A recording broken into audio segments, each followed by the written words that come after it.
de ce soir est immense, c'est un vaste sujet, énorme. Il faudrait des heures pour en parler, en tout cas moi je pourrais vous en parler pendant des heures. Vous expliquer tous les détails de qu'est-ce que c'est que l'inconscient, où il se trouve, où il se cache, comment il agit, comment il interfère dans nos vies, comment il prend le pouvoir dans nos vies. C'est un peu tout ça que je vais essayer de vous le montrer et comment aller l'explorer, comment aller à la rencontre de ce qu'il y a dedans, dans le seul but de s'épanouir, d'être de plus en plus centré, de plus en plus dans la joie et de se créer une réalité heureuse et épanouie. Voilà, alors je commence toujours les conférences sur des sujets particuliers par des petites revues sur ce que dit la science ou ce que dit l'histoire ou ce que dit la recherche. Et donc, je vais commencer de la même manière sur l'inconscient, qui est un sujet, en fait, auquel on s'intéresse depuis l'Antiquité. À l'Antiquité, on pensait que les philosophes étaient intéressés par une activité de l'être humain qui échappait à la conscience. Ils essayaient de comprendre ce qui se passe. Et puis ensuite, on fait un bond vers le IVe siècle, et on commence à retrouver des notions sur l'inconscient, sur ce qu'on appelle les aspirations secrètes et les désirs inavouables, disent-ils, dans le Talmud, où certains auteurs du Talmud, les rabbins, parlent de ces aspirations et de ce désir inavouable. Avec Descartes au XVIe siècle, il va faire l'opposition entre la conscience comme fondement de la raison et ce qui échappe à la conscience, ce qui échappe à la raison. Et puis ensuite, au XVIIIe siècle, avec Spinoza, il déplorait que les causes véritables de nos actions nous soient presque toujours cachées. D'ailleurs, Pascal aussi remet en cause l'autonomie de la conscience à travers l'importance des automatismes et des affects. Et c'est au XIXe siècle, avec Schelling, Schopenhauer et Nietzsche, qu'apparaît l'idée d'une psyché présente dans l'âme humaine et qui échappe au rationalisme. Schopenhauer, dans le monde comme volonté, comme représentation, imagine des forces inconscientes qui régiraient à la fois les hommes et l'univers. Nietzsche, lui, a l'intuition d'un soi invisible, maître plus puissant que moi, qui est le guide qu'il nous faut écouter, car le conscient est un état personnel imparfait. À la fin du siècle, à la fin du XIXe, Hippolyte Bernheim soigne les malades mentaux par l'hypnose. Et il traite ainsi des patients névrosés et il commence à avoir de très beaux résultats. Et alors, Freud, dans ces années-là, en 1889, va faire un voyage à Nancy et il va aller observer les travaux de son confrère. Il va être même extrêmement intéressé, puisqu'il va décrire qu'un autre moi coexiste avec la personnalité consciente. Ensuite, c'est Pierre Janet, en 1889, qui invente le terme de subconscient. Après, c'est Freud qui va décrire l'inconscient comme un maillage d'idées, de perceptions, d'émotions, de mots, de signifiants, de pulsions constituant le psychisme, influent sur nos conduites et inaperçus par la conscience. Il parle d'un inconscient peuplé de désirs sexuels agressifs, mégalomanes, inavouables, de pulsions de vie et de mort qui possèdent des lois internes. Il invente un inconscient qui parle, qui se déchiffre et qui guérit, qui se manifeste dans nos actes manqués, nos lapsus lingués, les lapsus révélateurs du désir du refoulé, et puis dans nos rêves. Alors Freud propose une nouvelle structure de dynamique de qui nous sommes, avec trois pôles, le ça, qui est le réservoir des pulsions inconscientes, le moi, qui correspond à notre centre d'adaptation à la réalité, la conscience, et le surmoi, qui est l'intériorisation des interdits, des règles parentales, qui fonctionne comme une instance morale sévère, exerçant une partie de la censure ou refoulement et représente notre moi idéal. En fait, il nous propose une vision révolutionnaire de l'âme humaine à cette époque-là, et il nous invite à rendre l'inconscient beaucoup plus conscient. Jung, qui est vraiment l'un de mes maîtres, je dirais, en termes de psychanalyse, parce que c'est vraiment quelqu'un qui a exploré de façon exceptionnelle l'inconscient, va découvrir qu'il y a plusieurs formes dans l'inconscient, plusieurs structures, et il va définir l'inconscient personnel, l'inconscient familial, l'inconscient collectif, et puis l'inconscient universel, qu'on peut également appeler l'inconscient spirituel. Et cet inconscient, contrairement à ce qu'on pense, pourrait être un de nos amis, notre meilleur ami, notre meilleur copain, tout au long de notre vie. Il n'utilise pas ce mot, mais c'est comme ça que je le résume. Jean-Paul Sartre, lui, ignore qu'on parle l'inconscient au refuge de la mauvaise foi. Et il dit non, non, c'est pas moi qui l'ai fait, c'est mon inconscient. Comme ça, je ne suis pas responsable. C'est l'idée que l'inconscient n'est qu'un prétexte pour démissionner en tant qu'humain responsable.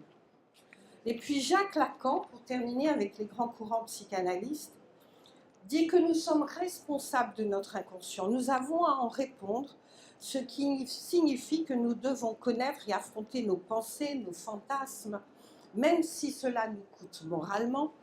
C'est tout l'objet de la cure analytique, dit-il.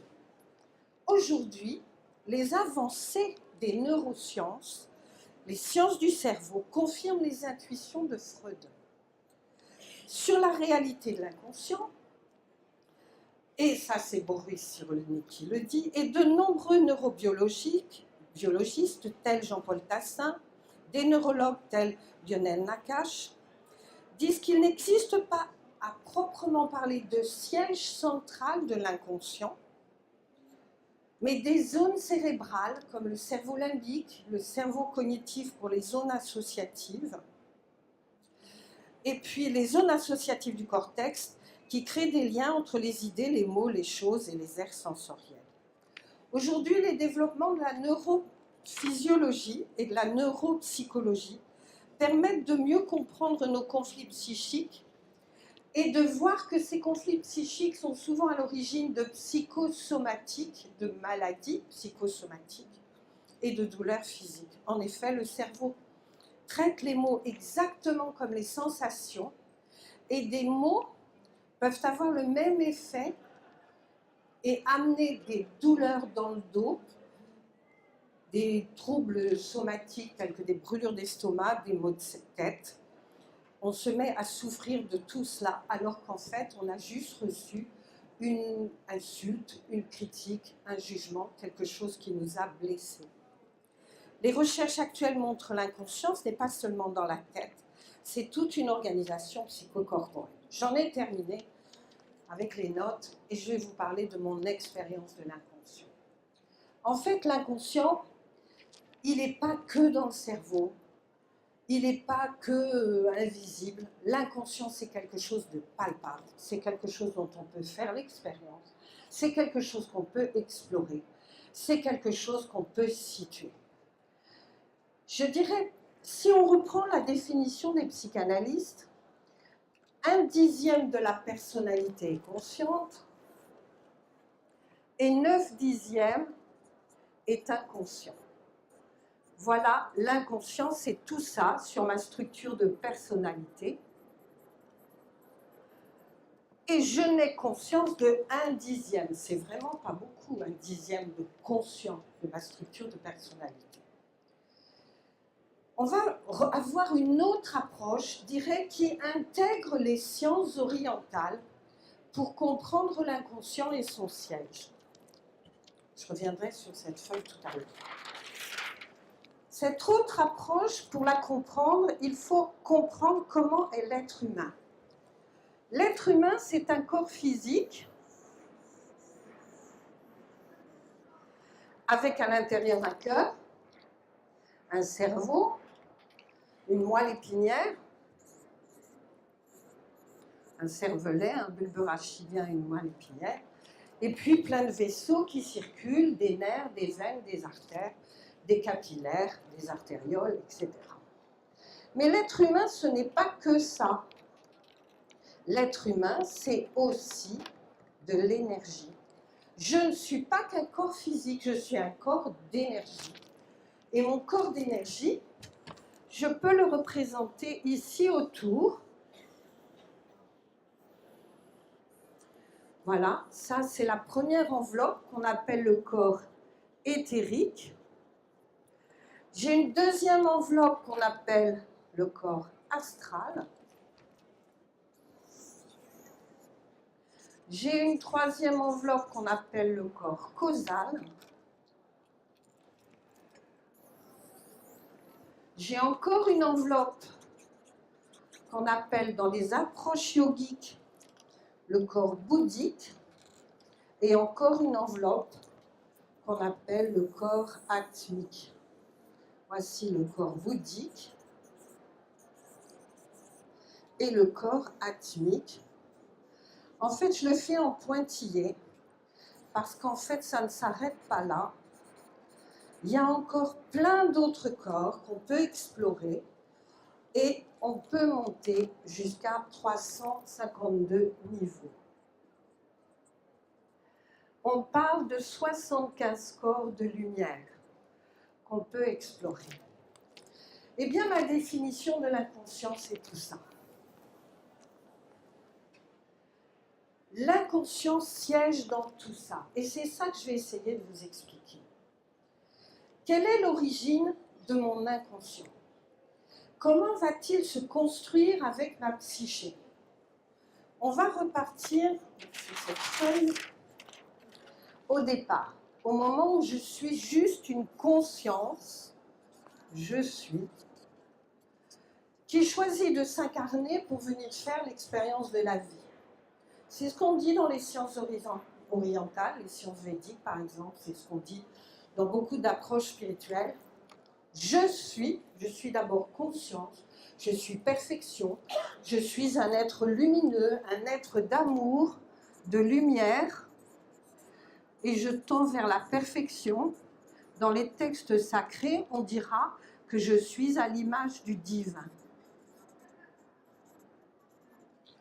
Le problème, c'est qu'une fois que je suis née, que j'ai vécu quelques années et que j'ai fait les expériences de la vie, j'ai oublié la plupart de ça. Je ne sais même plus que je suis ça. Je l'ai complètement oublié.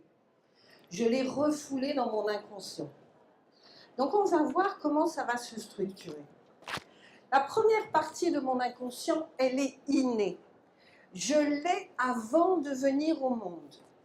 La première partie, c'est la partie qui me vient, pour ceux qui y croient, qui croient aux réincarnations, qui me vient de mon karma.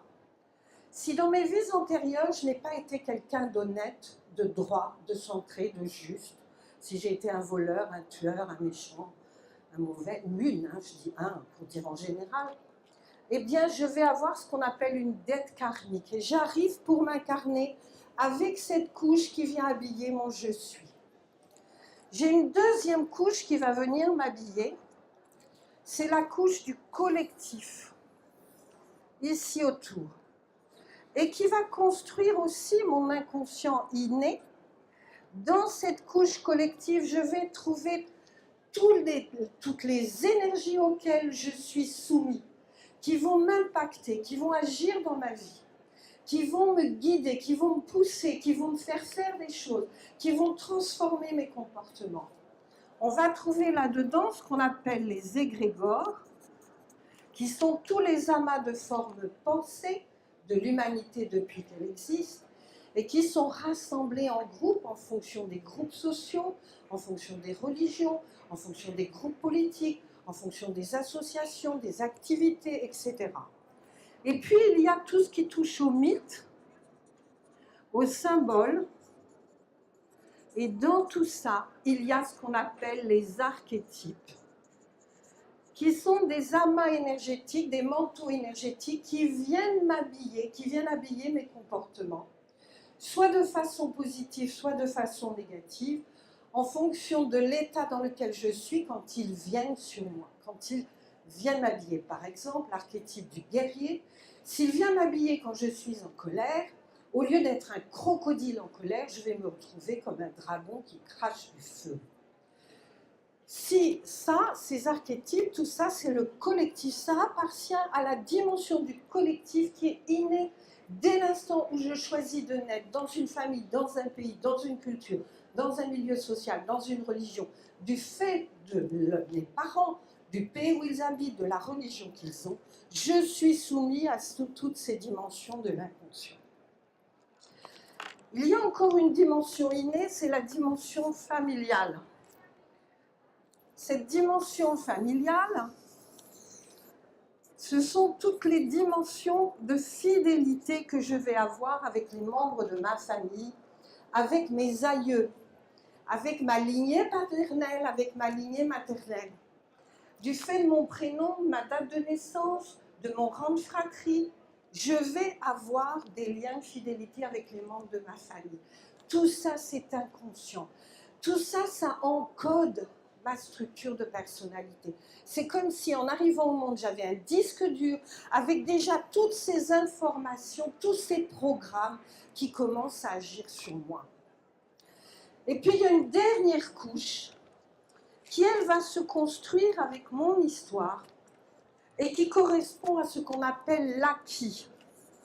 Cette couche qui est là, elle est la résultante de tout ce que je vais vivre dans mon histoire comme traumatisme, comme douleur, comme carence, comme maltraitance, comme blessure. Tout ce qui vient m'impacter dès ma conception, qui vient impacter mon beau je suis, tout cela, par exemple, si je ne suis pas désirée au moment de ma conception, si je suis un enfant accident, si je suis un enfant issu d'un viol, c'est un traumatisme. Si pendant la grossesse, je ne reçois pas d'amour, je ne suis pas attendue, on ne s'intéresse pas à ce bébé, si la maman est angoissée, qu'elle est hyper occupée, qu'elle a des soucis, peut-être un deuil, ça vient m'impacter. Suivant la façon avec laquelle je vais naître, si je suis entourée d'amour, accueillie, tout va bien, mais si je suis dans une naissance difficile, douloureuse, des forceps, une ventouse, une césarienne, s'il faut aller me chercher, si je nais avant, si je nais après, tout ça a du sens et tout ça vient m'impacter. Et puis il y a ensuite toute mon éducation. Est-ce qu'on est attentif? Est-ce qu'on me donne de l'amour? Est-ce qu'on me donne de la reconnaissance? Est-ce que je suis entourée, accompagnée, valorisée? Ou est-ce que je suis... Oui? Pardon? Non, là, il y a aussi l'acquis positif. Là, je parle des traumatismes. Je parlerai du positif après, si vous me laissez le temps. Donc ici, on est dans tout ce qui est négatif qui va m'impacter. Les jugements, les maltraitances, les punitions, les sanctions. Tout ceci va m'impacter. Et à mesure que ça m'impacte et que ça se répète, je vais perdre la conscience de mes talents, de tout ce beau je suis. Je vais refouler. Le processus du refoulement est un processus de l'inconscient. Je vais refouler tous ces talents, toutes les qualités de je suis. Tout ce qui est là, c'est de l'or. C'est un trésor. Et je vais le refouler dans mon inconscient, ici. L'or, les trésors de talent et de qualité de mon je suis que j'oublie, que je refoule, parce qu'on m'a dit que j'étais nulle, que j'étais pas capable, j'étais pas à la hauteur, j'étais pas désirée, j'étais pas aimée. Je me suis sentie abandonnée, rejetée, humiliée. J'ai vécu l'injustice. Tous les traumatismes vont descendre dans les profondeurs de l'inconscient avec tous les talents qui correspondent à ce je suis. Qu'est-ce qui se passe? Si je suis un enfant attendu, aimé, valorisé, encouragé, il a beaucoup de chance cet enfant, parce que croyez-moi, quoi qu'on fasse, on n'est pas des parents parfaits. J'ai 30 ans de développement personnel, 30 ans d'évolution. Mes enfants disent qu'ils ont changé de maman. Eh bien, quand c'est positif, je garde tout ce potentiel disponible dans ma vie. Il est actif. Je garde la conscience de qui je suis. Eh bien, avec mes 30 ans de développement personnel, mes enfants, ils disent que je suis tout juste une mère acceptable. Donc, vous voyez, On a beau faire, on fait de notre mieux, on fait ce qu'on peut, on ne sera que des parents acceptables. Vous avez fait du mieux que vous avez pu avec vos enfants, j'ai fait du mieux que j'ai pu. On a créé des blessures, des traumatismes, ce qu'on appelle des mémoires. Et ces mémoires vont nourrir mon inconscient. Donc tout le positif renforce mon je suis, fait que je ne vais pas oublier mes talents, que je ne vais pas oublier mes qualités. Je vais garder la conscience de la valeur. Un enfant qui a reçu beaucoup d'amour, qui a été très accompagné, très entouré, cet enfant va garder la conscience de sa valeur. Il va garder une belle image de lui-même. Un enfant qui a été beaucoup jugé, maltraité, abandonné, cet enfant arrivé à l'adolescence va avoir une image de lui-même très réduite. Voilà ce qui se passe. Et qu'est-ce qui se passe? De façon inconsciente, sans s'en rendre compte, il va créer, pour compenser les manques, pour compenser tous les talents et toutes les qualités qu'il a refoulés dans les profondeurs de l'inconscient, il va créer des stratégies inconscientes. Il va créer cette couche qui correspond à l'histoire personnelle, avec toutes ces stratégies inconscientes pour s'adapter au monde dans lequel il est, aux parents, à la famille qu'il a, aux frères et sœurs qu'il a, pour survivre peut-être s'il est beaucoup dans la carence affective, dans la maltraitance, dans le non-respect du corps de l'enfant, ou pour compenser, s'il a une image de lui très adulée, il va compenser. Il y a plein de techniques de compensation dans l'avoir, dans le pouvoir, dans le paraître, dans la jouissance. Tout ça, on l'étudie. Je n'ai pas le temps de développer tout en détail maintenant. Donc voilà les différentes couches qu'on va commencer à voir qui vont structurer mon inconscient. Cette partie-ci qui est innée et cette partie-ci qui est acquise. Voilà ce qui se passe. Qu'est-ce qui se passe ensuite avec mon inconscient et les processus, tout ce qui est le refoulement? Quelles sont les conséquences de tout ça? Premièrement, j'ai oublié mon je suis. J'ai oublié mon potentiel, j'ai oublié ma valeur, j'ai une image de moi qui est extrêmement réduite. J'ai mis en place des stratégies inconscientes tout autour, qui portent ici cette couche, elle porte les mémoires des traumatismes de mes douleurs. J'ai refoulé dans mon inconscient toutes ces mémoires. J'ai posé des couvercles par-dessus, plein de couvercles. Pourquoi? J'ai beaucoup d'énergie pour maintenir ces couvercles fermés. Parce que ces mémoires qui sont là, que j'ai refoulées, elles ont une énergie propre. Une énergie qui est capable de se manifester dans le conscient. Une énergie qui est capable de prendre le pouvoir dans ma vie, de guider mes comportements, de les générer, d'agir à ma place, de me faire dire des choses. Et quelquefois, quand j'observe, j'ai ma parole qui va plus vite que ma pensée et je suis tout étonnée d'être très en colère ou d'avoir dit des choses que je ne voulais pas dire, par exemple. C'est comme ça que ça va se produire. Donc ça va générer ce qu'on appelle les comportements reptiliens. Autre siège de l'inconscient, pour bien comprendre les comportements reptiliens qui viennent de l'inconscient, c'est comprendre le fonctionnement du cerveau. Mon cerveau, si on se réfère à une très très vieille théorie, c'est la théorie de MacLean, qui est très ancienne, mais qui est très d'actualité encore, il a 3 couches qu'on appelle le cerveau reptilien, le cerveau limbique et le cerveau cognitif. Le cerveau reptilien, c'est celui qui a tous les automatismes. Il a un programme, il gère tous les automatismes du corps. C'est le tronc cérébral et la moelle épinière. Le cerveau limbique, c'est un cerveau qui arrive vierge au niveau des mémoires, dans les centres des mémoires, et qui va se remplir avec les mémoires positives et les mémoires négatives de mon histoire. Si je suis aimée, valorisée, encouragée, j'ai des mémoires positives. Si je suis rejetée, humiliée, blessée, je vis l'injustice, l'abandon, le rejet, eh bien, ça fait des mémoires négatives. Ceci crée mon référentiel d'expérience.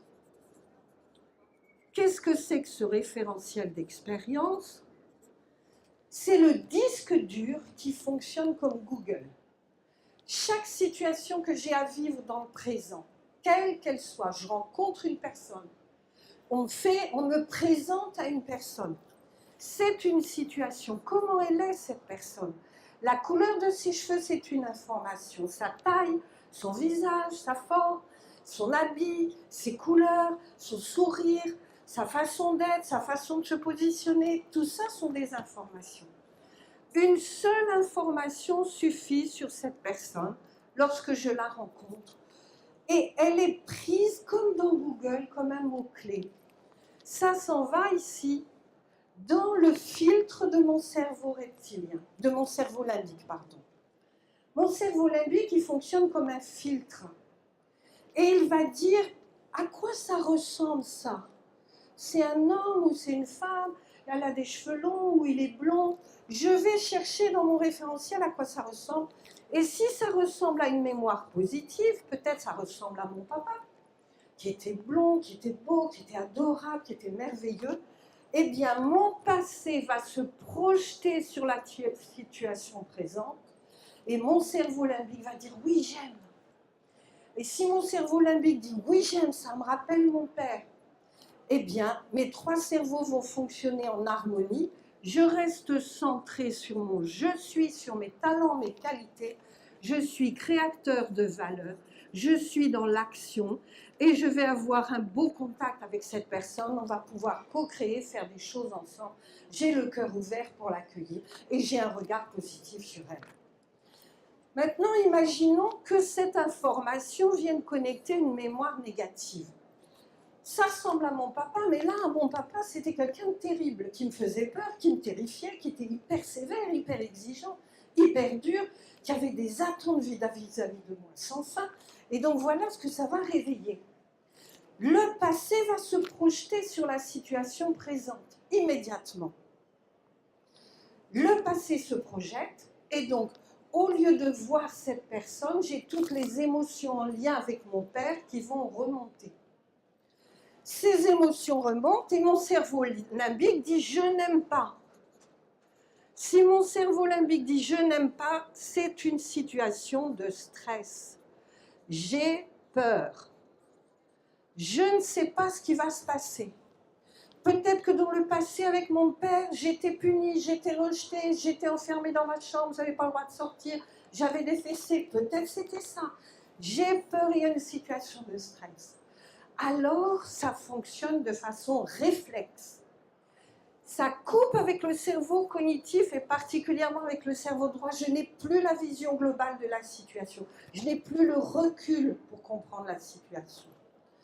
Mon cerveau reptilien prend les commandes. Le cerveau reptilien, c'est celui qu'on partage avec les crocodiles. Je vais me conduire comme un crocodile. Et le crocodile, il n'a que trois façons de répondre. Soit il lutte, soit il fuit, soit il se replie. Il attend que ça passe. Voilà ce qu'on appelle les comportements reptiliens qui sont commandés par l'inconscient. C'est comme cela que l'inconscient prend le pouvoir dans ma vie et agit dans ma vie, agit à ma place. Je n'ai pas de contrôle là-dessus. C'est comme ça que des gens vont passer à l'acte, sont capables de donner des claques, des coups, de se battre. Il n'y a pas de contrôle de la raison. Le siège de la raison est ici. Il n'y a plus de contrôle, c'est coupé. C'est comme ça que je fais des passages à l'acte, que je me mets en colère, lutte, que je fuis. Par exemple, j'ai peut-être rendez-vous avec cette personne et comme elle me rappelle mon père, comme par hasard, ce jour-là, je vais oublier le rendez-vous. Je ne sais pas ce qui s'est passé, j'ai oublié le rendez-vous. Ou autre façon de fuir, je vais me faire une entorse, je vais me retrouver chez le médecin, ou je vais avoir une gastro-entérite. C'est une autre façon de fuir. Ou alors, je vais la rencontrer, mais je ne vais pas être très rassurée, je vais me replier. Je vais être à l'intérieur de moi-même, comme dans une huître, comme dans ma coquille. Je ne vais pas dire grand-chose, je vais laisser faire. Mais si ça, dans le temps, ça dure, je peux, si je tombe sur une personne négative, me faire mettre sous emprise jusqu'à la résignation. Donc voilà comment va se manifester mon inconscient à partir de mon histoire. Donc on a vu les lapsus, les actes manqués. Les actes manqués, ce sont des comportements reptiliens. Mon inconscient se manifeste également dans mes rêves. Dans les rêves, le rêve est une photographie de mon inconscient à l'instant présent. Et l'analyse des rêves révèle exactement où on en est, révèle nos difficultés, révèle ce qu'on a refoulé. Par exemple, je suis en colère après quelqu'un et dans mon rêve, je vais lui casser la figure. Je fais dans mon rêve ce que je ne m'autorise pas à faire dans la vie. Le rêve, l'analyse des rêves, à travers tout ce qu'on va voir dedans, les personnages, les situations, la multiplication des personnages. Quelquefois, il y a 3 hommes pour en représenter un. C'est ce qu'on appelle le renforcement du 1. C'est pour montrer l'importance de ce qu'il y a à voir sur ce rêve. Donc, on va pouvoir lire l'inconscient à ce niveau-là. Comment fonctionne encore cet inconscient et quelles sont les conséquences de tout ce que j'ai vécu? On va avoir, quand les situations du présent se répètent et sont très difficiles, et que par exemple je vis un deuil et en plus j'ai beaucoup de problèmes dans mon travail et j'ai des problèmes dans mon couple. Je vous donne un exemple bateau, mais voyez, des situations très difficiles qui se répètent. Eh bien, ma structure de personnalité va peut-être décompenser. Et c'est comme ça qu'on pourra voir apparaître dans le temps des structures névrotiques, avec des structures différentes, des névroses d'angoisse, des phobies, c'est-à-dire que mon angoisse se translate sur un objet, et je vais avoir peur des souris, des rats, des araignées, des serpents, par exemple. Et derrière ça, il y a souvent une histoire, il y a souvent un traumatisme caché que l'enfant a vécu, des peurs que l'enfant a vécues, des choses comme ça. On va retrouver ça.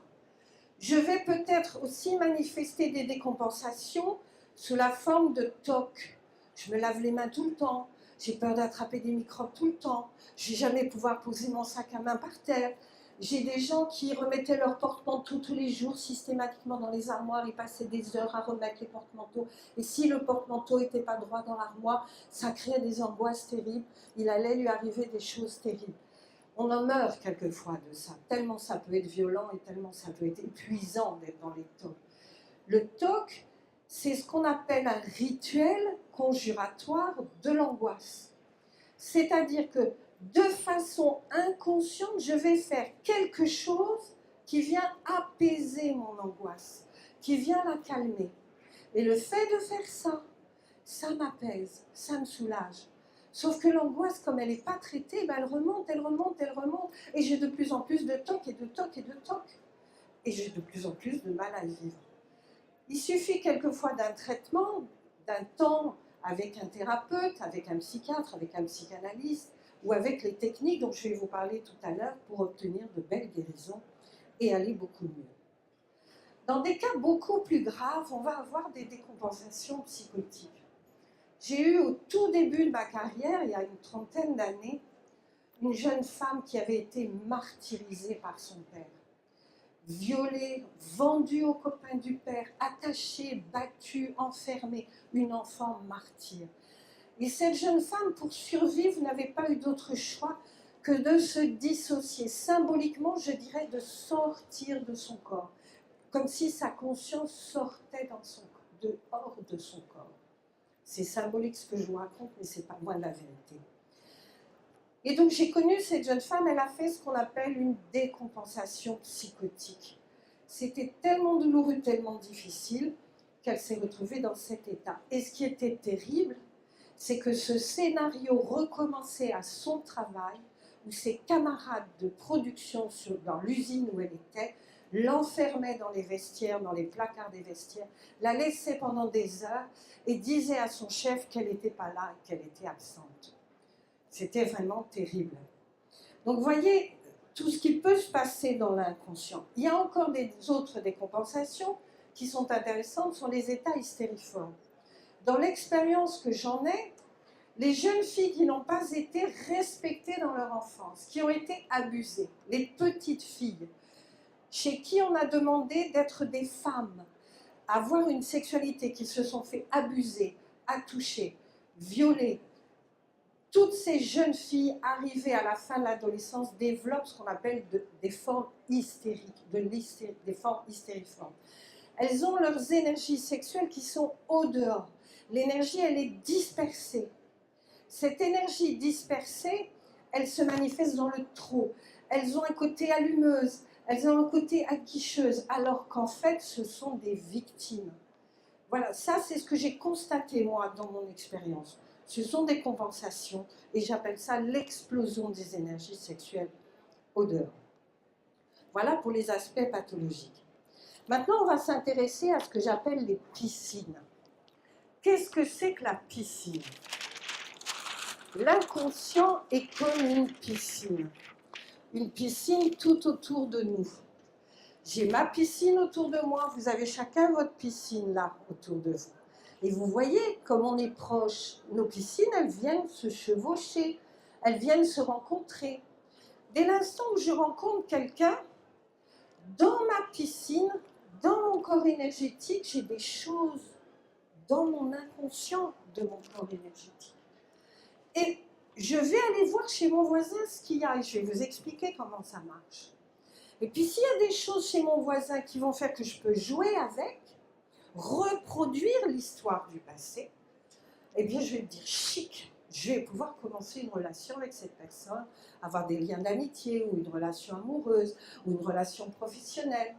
Et je vais rejouer les scénarios du passé. Et je vais vous expliquer pourquoi et comment marchent les piscines.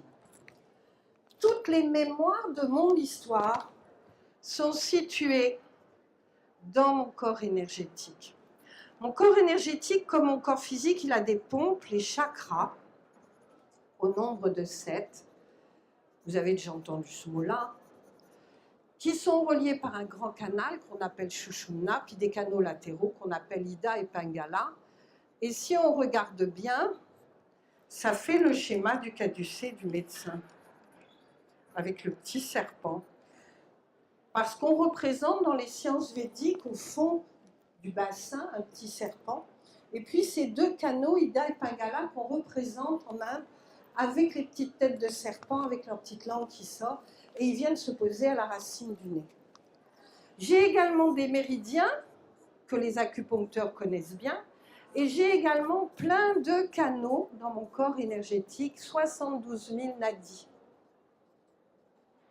Plein de canaux énergétiques.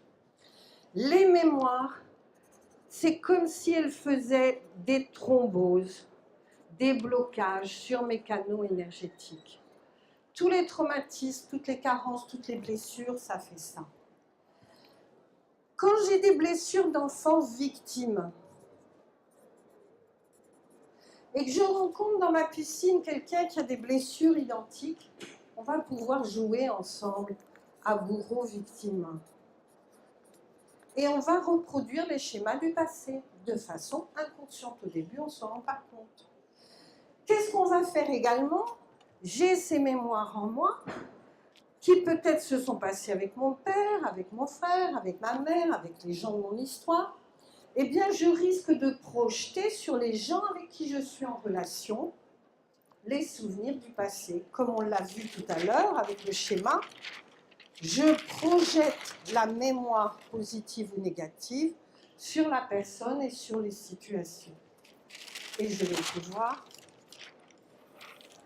reproduire exactement ce qui s'est passé. Et quand je vois des gens dans le cabinet en consultation et qu'ils me parlent de ce qu'ils vivent et que je commence à les interroger, par exemple, ils ont des problèmes dans leur travail avec leur chef. Là récemment, j'ai eu un cadre supérieur avec de très grosses responsabilités dans une très grosse multinationale qui a des difficultés avec son chef, qui est une femme. Et qu'est-ce qu'on découvre? Qu'en fait, sa femme, c'est toute la mémoire de sa sœur aînée. Sa sœur aînée qui l'a maltraité. Et donc, quand il est avec cette femme qui est son chef, il se retrouve comme un petit garçon. Et il rejoue le schéma du passé qui est là avec son chef. Qu'est-ce qu'on va faire si on veut intervenir et travailler sur l'inconscient? On va partir en expansion de conscience. Les états d'expansion de conscience sont des techniques qui permettent d'expanser sa conscience du corps physique vers le corps énergétique et d'explorer tous ces corps. On peut explorer de façon visuelle, on voit avec le troisième œil, on entend avec la clairaudience, on ressent avec la clairsentience, on sait avec la cognition, et on peut retrouver les mémoires de tout ce que j'ai vécu de mon histoire. Un état d'expansion de conscience, c'est quelque chose qui met le cerveau, qui le fait passer des ondes alpha, des ondes bêta en alpha, qui sont les ondes électroencéphalographiques, puis en θ, puis en delta, puis en gamma. Et à mesure que mon cerveau se ralentit, que je passe dans ces ondes, ma conscience s'expanse et je peux explorer, je développe des sens subtils de clairvoyance, de clairaudience, et je peux retrouver ces mémoires. Eh bien, je vais aller chercher les mémoires de mon histoire personnelle en expansion de conscience. J'ai fait une conférence hier soir sur les expansions de conscience très détaillée, donc je ne vais pas le détailler ce soir. Et on va les retrouver, qu'est-ce qui se passe dans la mémoire. Quand je pars en expansion de conscience, donc par exemple je monte ma conscience ici, à ce niveau-là, j'ai la vision de cette mémoire-là, de celle-ci, de celle-ci, de celle-ci. J'ai même la vision de celles qui sont de l'autre côté. Je vais m'arrêter sur une. Je vais aller chercher le petit enfant qui est en souffrance là. Quand la mémoire s'ouvre, que je passe dessus en expansion de conscience, toutes les émotions remontent, toutes les douleurs, toutes les peurs, tout ce qui m'a fait mal, ma terreur, ma colère, tout ce que j'ai vécu. Et j'emmène mon petit enfant, je l'écoute, je le prends dans mes bras, je le répare. Ça, c'est la conférence que j'ai faite vendredi sur l'enfant intérieur. Je répare cet enfant, je l'emmène avec moi. Et une fois que je l'ai bien écouté, que j'ai bien entendu, je l'emmène ici, en expansion de conscience dans ce corps atmique. Pourquoi? Parce qu'il correspond à ce que Jung appelle l'inconscient universel, l'inconscient spirituel. Parce que quand on va dans cette zone, on est dans la lumière, on est dans l'amour. On vit une expérience de lumière et d'amour infini. Ce que certains appellent l'état de grâce, l'extase, eh bien c'est là que ça se passe. Et si j'emmène mon petit enfant là, je le mets dans la lumière, je le mets dans l'amour, je nettoie ses souffrances, je nettoie ses ombres, je nettoie tout ce qui a été douloureux, je le remplis de lumière, je le remplis d'amour, je le remplis jusqu'au niveau des cellules, et je le ramène dans mon cœur. Eh bien, si je fais ça, la mémoire qui est là, elle est nettoyée, elle disparaît. Elle est cicatrisée. Les talents que j'avais enfouis dans mon inconscient, qu'on a vu ici sur ce schéma, tout l'or qui est là, tous les trésors qui sont là, tous ces talents qui sont en lien avec cette mémoire redeviennent disponibles. Je récupère de la conscience de ma valeur et de mes talents. L'énergie qui est bloquée ici, elle est bloquée au niveau de la mémoire. Elle ne peut plus passer. Ça fait un obstacle. C'est comme une thrombose. Elle recircule. Et quand à mon cabinet en expansion de conscience, on répare cette mémoire, les gens, ils sentent l'énergie qui circule. Ça vibre, ça pétille, ça fait des fourmis dans le corps, dans les jambes, dans les bras. Ça peut monter le long de la colonne vertébrale très fort. L'énergie revient. La mémoire est réparée. Si la mémoire est réparée, elle est nettoyée dans mon cerveau limbique. La mémoire réparée a pris la place dans mon cerveau limbique, donc elle n'agit plus. Donc, au niveau de mon inconscient, c'est réparé, ça ne va plus venir me décentrer, je ne vais plus être dans mon crocodile, je ne vais plus être dans la lutte, dans la fuite, dans le repli, dans le pétage de plomb, dans la défensive, je ne vais plus être là-dedans. Donc, je vais réparer les structures de mon inconscient. C'est ce que Freud appelle les failles, les lignes de faille du cristal de ma personnalité. Eh bien, je peux réparer toutes les failles et progressivement, je récupère les talents de mon je suis. Je nettoie la mémoire. Tout doucement, je retrouve. Plus je fais ça, plus j'ai la pêche, plus je suis en forme. Plus je me lève le matin avec de la joie, plus je vibre, plus je suis heureux, plus je développe mes talents, plus je m'en vais vers mon projet de vie. Plus je m'épanouis, plus j'ai confiance en la vie, plus je suis dans le lâcher-prise, plus je crée du bonheur. Qu'est-ce qui se passe pour aller explorer par ici dans mon inconscient? Je vais tomber sur les mémoires de ma famille. Tous les liens de fidélité sont là, dans cette zone-là. Je peux les réparer. Je peux demander aux membres de mon clan, mes aïeux, de ma lignée, de me libérer des fidélités. Et je vais même lever les secrets de famille. Qu'est-ce qui se passe si je vais plus loin ici? Dans cette couche-là, je vais retrouver les égrégores, les archétypes, les mythes, les symboles, tout ce qui m'impacte, tout ce qui vient de l'inné. Et je vais me libérer des empreintes, je vais faire la paix avec les égrégores. Les égrégores nous impactent très fort. Malheureusement, je n'ai pas le temps de vous le détailler ce soir. Pour ceux qui sont intéressés, j'ai fait une conférence le 7 février, mercredi. Vous avez un petit papier pour vous inscrire, c'est gratuit et vous êtes bienvenus. Donc, je vais pouvoir me libérer de l'impact de tout ce qui touche au collectif. Ainsi, ici, on va pouvoir explorer l'inconscient collectif. Ici, l'inconscient familial et ici, tout autour, l'inconscient personnel. J'explore toutes les structures de mon inconscient. Je vais ainsi me libérer des projections que j'ai en permanence sur autrui et je vais pouvoir commencer à avoir une relation à l'autre beaucoup plus harmonieuse, beaucoup plus épanouie. C'est extrêmement intéressant aussi au niveau du couple. Pour vivre une relation de couple épanouie, avoir un amour juste, inconditionnel, être autonome et mature, il faut intégrer son masculin et son féminin. Toute mon histoire avec mon père, pour les femmes, avec mon grand-père, mes oncles, mes frères, vont structurer mon référentiel inconscient masculin. Pour les hommes, toute l'histoire avec leur mère, les grands-mères, les femmes de leur vie, les tantes, les sœurs, vont structurer le référentiel féminin. En fonction de ce référentiel, on va l'appeler l'animus pour les femmes, l'anima pour les hommes. Si mon référentiel comporte des femmes qui n'ont pas été toujours bienveillantes ou des hommes qui n'ont pas toujours été bienveillants, eh bien, je vais intégrer ça à l'intérieur de moi et je risque de ne pas intégrer la globalité de ma structure masculine et féminine que nous avons tous à l'intérieur de nous-mêmes. Le fait d'aller à la rencontre de ces mémoires, de ce que j'ai vécu, va me permettre d'identifier tous les jeux relationnels toxiques, tous les jeux relationnels pervers que j'ai vécus dans mon enfance, avec mes parents, avec mes éducateurs, avec les gens qui m'entourent, et que je reproduis systématiquement dans mon couple.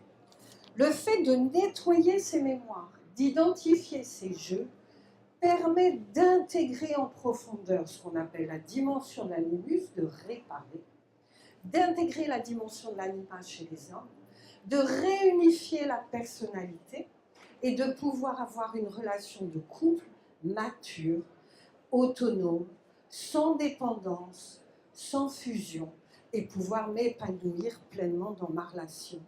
Donc c'est un travail extrêmement intéressant pour cette intégration du masculin et du féminin et pour la réunification de la personnalité. Tant que je n'ai pas fait ce travail, eh bien lorsque je vais rencontrer un homme ou une femme qui correspond à mon référentiel inconscient, de mes parents, de mon père, pour les femmes, de ma mère, pour les hommes, quand je vais rencontrer cet homme et cette femme, je vais faire « Oh, c'est mon âme jumelle, c'est ma sœur jumelle, c'est mon frère jumeau, c'est mon âme jumelle. » Non, les âmes jumelles, elles viennent de la même monade. C'est pas ça, les âmes jumelles. Il y a une grande confusion aujourd'hui dans le milieu traditionnel par rapport aux âmes jumelles. En fait, je cherche ma moitié au dehors de moi, alors que j'ai besoin de l'intégrer à l'intérieur de moi. Donc le travail sur l'inconscient et sur les mémoires va permettre d'intégrer ça et de ne plus chercher au dehors ce que j'ai au dedans. À partir du moment où je suis réunifiée, eh bien je peux avoir une relation harmonieuse et heureuse avec les autres. Voilà ce que je voulais dire par rapport à l'exploration de l'inconscient. Il y a d'autres outils avec lesquels on peut explorer l'inconscient à travers la psychanalyse, en mettant des mots sur les mots, M-O-T-S sur les mots M-A-U-X. J'explore mon inconscient. Je vais explorer mes rêves. Je vais lire ce qui se passe dans mes rêves, l'interpréter, l'analyser. Mais ce travail, qui est très intéressant, va vous permettre de comprendre pourquoi vous n'allez pas bien, pourquoi vous avez des difficultés, pourquoi vous reproduisez toujours la même situation, mais ne va pas guérir parce qu'il ne répare pas la mémoire. L'analyse des rêves est intéressante, elle va vous donner de l'information, elle ne permet pas de guérir. Les techniques de visualisation sont de très bons outils qui débutent en état d'expansion de conscience. Pour visualiser, il faut que je sois relaxée. Donc la plupart des visualisations, elles se promènent ici au niveau de l'éthérique. Et si votre praticien est très stable, a l'habitude de beaucoup méditer, de beaucoup travailler, il peut vous emmener un peu plus loin, il pourra vous faire travailler sur des mémoires beaucoup plus profondes. Les techniques de sophrologie, les techniques respiratoires permettent d'aller en état d'expansion de conscience et de faire un beau travail. Et si le sophrologue a l'habitude d'aller dans ces états et est très stable, parce que pour emmener son patient là dans ces états, il faut pouvoir être très stable, soit pour emmener son patient ou emmener un groupe. À ce moment-là, il pourra vous faire travailler sur ces mémoires-là. Pas sûr qu'il puisse vous emmener jusque dans celle-ci, mais il y en a certains qui sont capables. L'hypnose est aussi un outil d'exploration de l'inconscient. Pareil, l'hypnothérapeute vous emmène dans ces zones-là. S'il est très entraîné, il pourra vous emmener plus loin. Les techniques de rêve éveillé et d'imaginaire, toutes ces images, toutes ces pensées ne viennent pas par hasard. Les trois quarts viennent des profondeurs de votre inconscient et votre mental vient coller des images dessus. Et donc, sont des outils intéressants pour explorer. Ça fait 30 ans que je suis médecin, que j'explore, que je travaille. Je suis une vraie exploratrice, une aventurière. J'ai fait le tour du monde. Je suis allée travailler en Amazonie avec les chamans. Je suis allée en Inde. J'ai beaucoup recherché, beaucoup pratiqué. Et je suis très stable dans tous ces états, puisqu'aujourd'hui, je monte dans ces niveaux-là. Eh bien, ce que j'ai trouvé de plus puissant dans toute ma carrière, dans toute ma pratique de psychothérapeute et de médecin, ce sont ces états non ordinaires de conscience, ces états d'expansion de conscience qui permettent d'aller chercher les mémoires et de les réparer dans l'inconscient personnel, l'inconscient familial, l'inconscient collectif, et qui permettent d'aller vivre des expériences magnifiques dans l'inconscient, ici universel et spirituel. Qu'est-ce qu'on voit dans ce plan-là ? D'abord, on est dans un état de grâce. Et souvent, cet état fait descendre des larmes. Les gens, quand je propose un petit séminaire qui dure 2 jours pour s'initier aux états d'expansion de conscience et commencer à explorer, pendant ce séminaire, j'emmène le dimanche matin avec des techniques physiques, respiratoires, méditatives. C'est très intense, c'est très puissant et c'est très fort et c'est très puissant en énergie. Je vous emmène jusque-là. Et tous ceux qui arrivent disent oh, « J'avais l'impression d'être venu à la maison ». Il y en a d'autres qui disent « J'ai eu un accident de voiture et j'ai fait une NDE ». Tout le monde sait ce que c'est une NDE, une Near Death Experience, une expérience au-delà de la mort, où on voit ce tunnel noir, puis la lumière, puis certains arrivent au-delà de la lumière et voient des êtres de lumière, des maîtres, Jésus, etc. Eh bien, ils racontent qu'ils voient la même chose. J'ai revécu mon expérience de NDE quand j'ai fait cette expérience-là. Quand on va dans ces zones-là, on peut voir énormément de choses, ressentir énormément de choses. Je ne donne pas trop d'informations dans les conférences parce que je ne veux pas induire. Je veux que vous découvriez par vous-même. Simplement pour information, juste 2, on peut voir les âmes des défunts qui sont en paix, des maîtres ascensionnés, des hiérarchies célestes. On voit plein d'autres choses, mais je ne vous en dirai pas plus. Donc voilà ce que c'est que les états d'expansion de conscience, et voilà ce que je vous invite à faire pour aller à l'exploration de votre inconscient. Si vous souhaitez, le petit séminaire, il a lieu le 10 et 11 mars, il y a un tirage au sort ce soir. Pour ceux qui ont laissé leurs coordonnées, remettez-les à Laurence, on va tirer au sort tout de suite après la conférence. Et puis, je vous souhaite une belle route, un beau chemin, de vous épanouir pleinement. Et puis, si vous souhaitez retrouver ces conférences, elles sont enregistrées sur les CD du salon. Et sinon, on les a filmées, on les mettra sur Internet, les 4. Et sinon, il y en a une autre grande qui dure 2h15, qui reprend la conférence que je vais faire mercredi 7 février, où là je détaille tout, il y a des PowerPoint, je vous explique en détail. Voilà, je vous remercie et je vous souhaite une belle route. À bientôt.